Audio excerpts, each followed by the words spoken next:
అసలు ఏమిటి ఉగాది వసంత నవరాత్రులు? మరి అప్పుడేమో చైత్రంలో చేస్తాం వసంత నవరాత్రులు.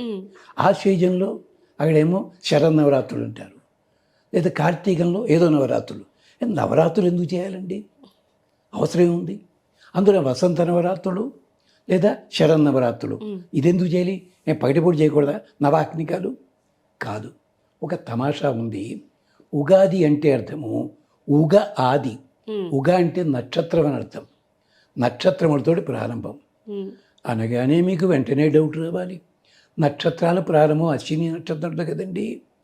అంచేత అశ్వయుజ మాసమే ఉగాది కావాలి కదా, చైత్రం ఇలా అవుతుందండి.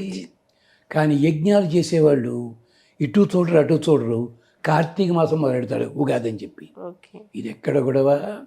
దానికే వేదం చెప్పింది, ఉభయతోముఖం ఋతుపాత్రం భవతి కోహితద్వేద. నాయన, కాలము ఎక్కడ మొదలైంది, ఎలా మొదలైంది, ఎందుకు అలా పిలవాలి, ఎవడికి తెలుసురా అంది.